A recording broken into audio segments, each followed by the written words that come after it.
bebek dan ayam dibuang ke dalam kolam air.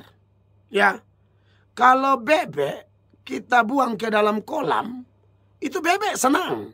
Dia akan berenang, dia akan menikmati, dia masukkan kepalanya, dia mengepak-ngepakkan sayap, lalu dia menggoyangkan badan. Dia betul-betul menikmati air itu. Beda sama ayam. Anda buang ayam ke kolam, dia jatuh langsung dia keluar. Dia usaha terbang keluar.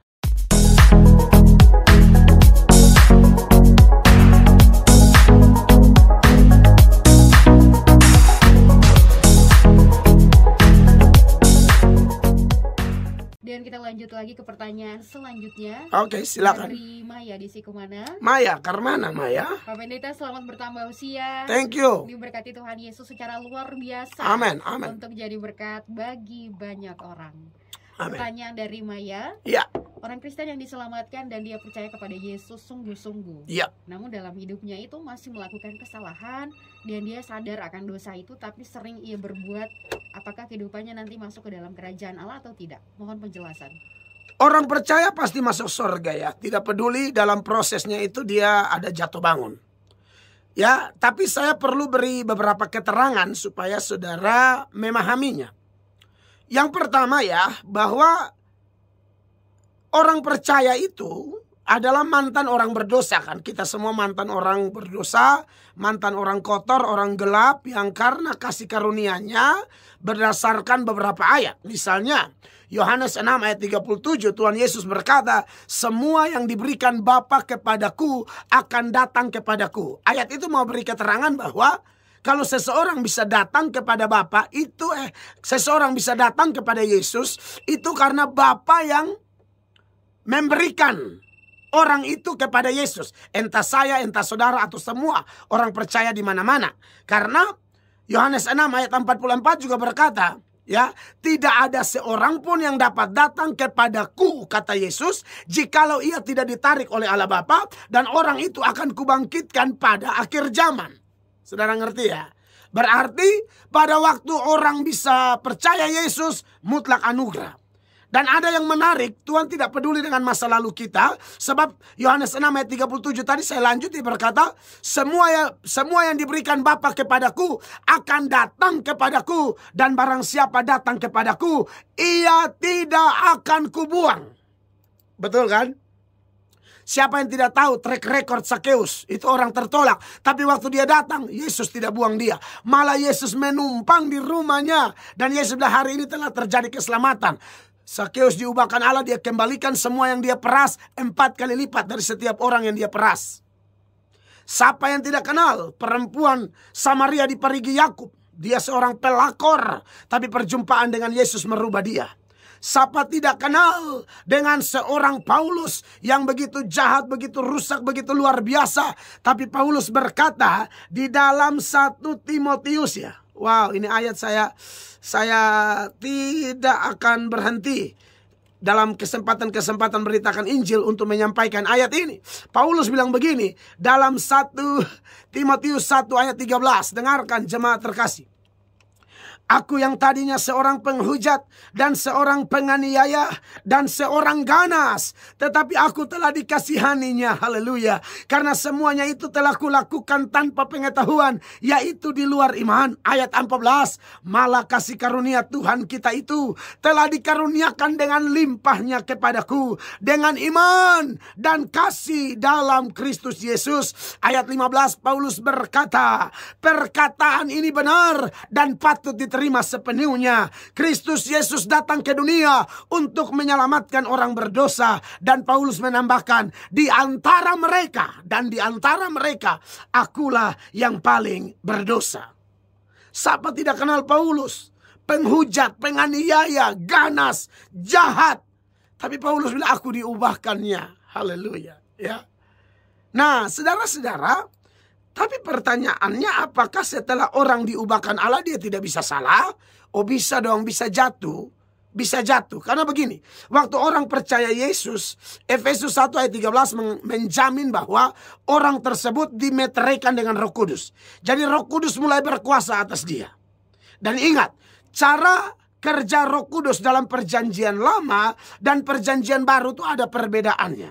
Salah satunya yang saya mau jelaskan sesuai dengan kasus ini adalah kalau di perjanjian lama, Roh Kudus kerja kepada orang-orang tertentu dan sifatnya tidak permanen. Tergantung orang itu bisa setia atau tidak. Orang itu betul-betul takut akan Allah atau tidak. Kalau dia bikin yang aneh-aneh seperti Saul, maka 1 Samuel 16 ayat 14 mengatakan roh Tuhan mundur daripada Saul dan sekarang dia diganggu oleh roh jahat yang daripada Tuhan. Iya kan? Makanya Daud ketika bersinah dalam doa pengakuan dosa Daud bilang, jangan ambil rohmu daripadaku. Ya, karena itulah pekerjaan Roh Kudus dalam perjanjian lama. Tapi beda sama perjanjian baru. Dengar ini jemaat terkasih. Satu kali orang bertobat, satu kali orang menerima Yesus, maka pada saat itu orang itu dimeteraikan dengan Roh Kudus. Roh Kudus tidak keluar lagi. Dia tetap permanen di situ. Nah, karena dia sudah permanen, maka Paulus dalam bagian yang lain di Efesus pasal 4 ayat 30 dia bilang, jangan mendukakan Roh Kudus. Ya, Roh Kudus itu pribadi, punya perasaan. Ya, makanya saudara-saudara, ini perlu kita ingat. Mengingat begini. Waktu orang bertobat, ada Roh Kudus, otomatis ada yang namanya buah roh. Ingat ya, Galatia pasal 5 itu ya, ayat 22-23. Otomatis ada buah roh, tidak bisa tidak. Mulai dari kasih, dan seterusnya sampai pengendalian diri. Nah saudara, ingat, kenapa namanya buah? Supaya bisa dikonsumsi, bisa dinikmati, itu yang pertama.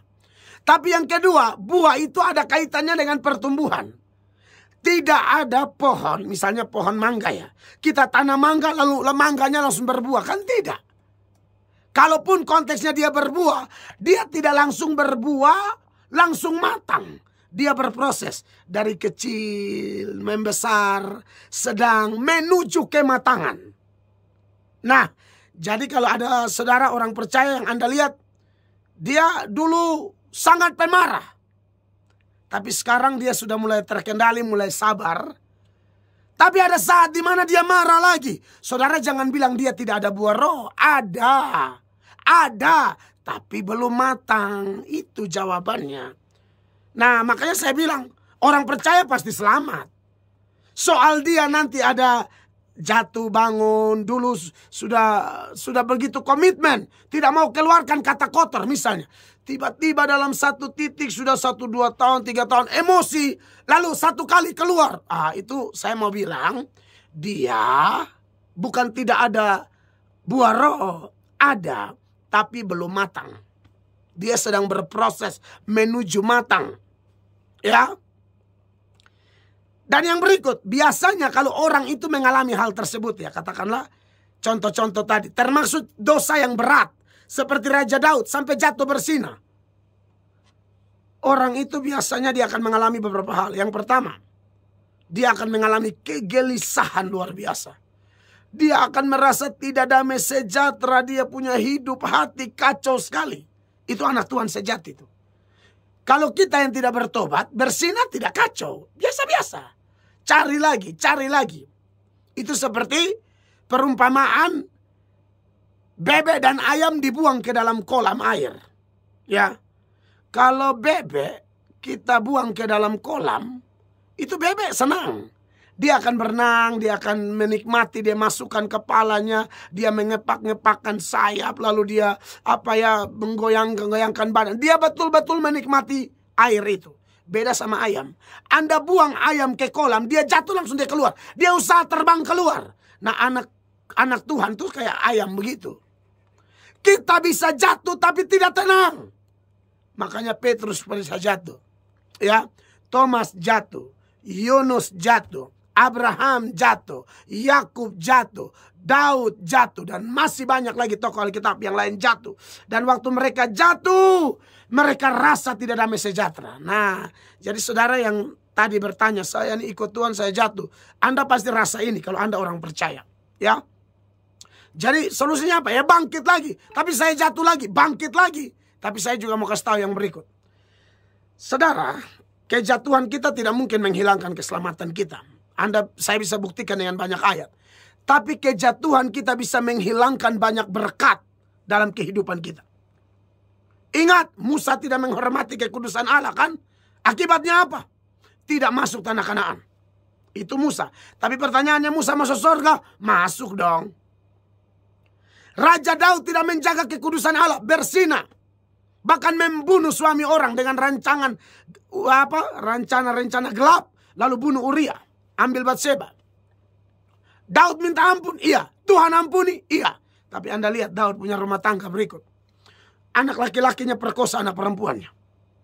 Absalom suruh, karena anak perempuannya Tamar diperkosa oleh Amnon. Tamar dengan Absalom itu satu bapak, satu mama. Papa mereka Daud, mama mereka sama. Akhirnya suruh bunuh Amnon. Ya, parang Amnon, mati tempat. Sudah itu apa lagi? Absalom kudeta papanya. Aduh, dan macam-macam. Jadi saudara, ya harus siap-siap masuk surga. Tapi di dunia ini ingat firman Allah. Allah itu Allah yang suci. Dia mengasihi orang berdosa, tapi dia sangat membenci dosa. Jadi betul, kita tetap selamat, tapi bukan berarti kita sengaja bikin dosa. Karena itu Anda cari hal. Anda bisa terima banyak malapetaka sebagai bentuk keadilan Allah. Ya, jadi tetap saya sarankan, berjaga-jaga, banyak berdoa, banyak baca Alkitab. Jangan jauhkan diri dari pertemuan ibadah. Maka saya pikir kita akan kuat. Tuhan berkati. Terima kasih.